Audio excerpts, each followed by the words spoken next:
Saudara-saudaraku yang terkasih, selamat pagi berkah dalam. Sudah kita memberi senyum hari ini, Rabu 8 Juni 2022. Kita awali permenungan kita hari ini dengan tanda kemenangan Kristus. Dalam nama Bapa dan Putra dan Roh Kudus. Amin. Permenungan kita diambil dari Injil Matius bab 5 ayat 17 sampai 19.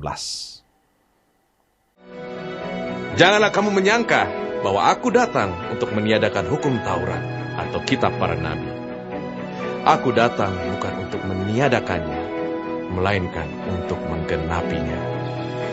Karena aku berkata kepadamu, sesungguhnya selama belum lenyap langit dan bumi ini, satu iota atau satu titik pun tidak akan ditiadakan dari hukum Taurat sebelum semuanya terjadi.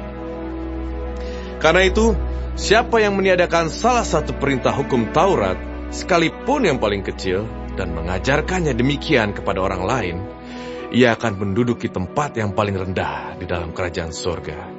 Tetapi siapa yang melakukan dan mengajarkan segala perintah-perintah hukum Taurat, ia akan menduduki tempat yang tinggi di dalam kerajaan sorga. Saudara-saudaraku yang terkasih, dalam Injil Matius yang kita dengarkan hari ini, Yesus menegaskan tujuan kedatangannya.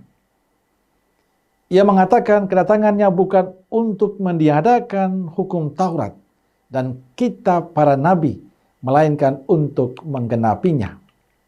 Dalam Injil dikatakan, sesungguhnya selama belum lenyap langit dan bumi ini, satu iota atau satu titik pun tidak akan ditiadakan dari hukum Taurat sebelum semuanya terjadi. Bagi yang melakukan akan mendapat tempat yang tinggi. Saudaraku terkasih, kedatangan Yesus itu untuk menyempurnakan hukum Taurat. Ini menegaskan bahwa hukum Taurat itu baik. Tidak ada yang salah dari hukum Taurat. Yang perlu diperbaharui adalah cara dan perilaku orang menghayati hukum Taurat itu. Hukum Taurat akan bermakna bila orang sungguh benar-benar menjiwainya. Orang sungguh menjalani hukum Taurat demi kemuliaan Tuhan. Bukan kemuliaan diri. Bukan dijalani dan dalam kepalsuan dan kemunafikan. Yesus dengan keras mengkritik orang-orang Farisi karena mereka menjalani hukum Taurat bukan pertama-tama demi kemuliaan Tuhan, tapi demi kemuliaan diri mereka. Yang mereka cari adalah popularitas, kekaguman dari banyak orang. Mereka tidak tulus dan benar menjalani hukum Taurat. Dan itulah yang dikritik oleh Yesus. Maka Yesus dengan jelas mengatakan, bukan merubah hukum Taurat, tapi menyempurnakan terutama sikap dan cara orang menghidupi hukum Taurat itu. Sahabat Rema yang terkasih, dalam kehidupan kita banyak aturan yang harus kita jalani. Baik itu dalam kehidupan bernegara maupun dalam kehidupan menggereja kita. Semua aturan dan hukum itu dibuat demi membantu manusia agar hidup lebih tertib dan baik. Tapi apa kita sungguh menjalani itu dengan baik ataukah tidak?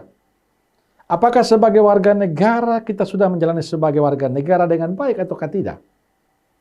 Apakah sebagai warga gereja kita sudah menjadi warga gereja yang baik atau tidak? Satu yang terpenting bagi saya adalah bahwa kita sebagai orang beriman, apapun aturan yang ada, baik itu aturan gereja maupun aturan negara, tugas kita adalah menjalaninya semuanya itu dengan tulus dan benar. Itu tugas dan panggilan kita. Aturan dibuat untuk membuat kita menjadi lebih baik. Dan tugas kita adalah menjalani itu semua dengan baik dan benar. Hendaknya kita sebagai orang beriman tidak menjadi batu sandungan bagi siapapun dalam kehidupan ini.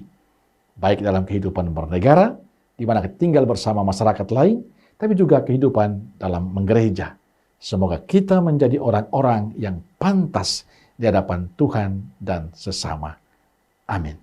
Semoga Allah yang Maha Kasih memberkati kita semua, Bapa, Putra, dan Roh Kudus. Amin. Roh Kudus Nazaret, doakanlah kami. Amin. Berkah dalam.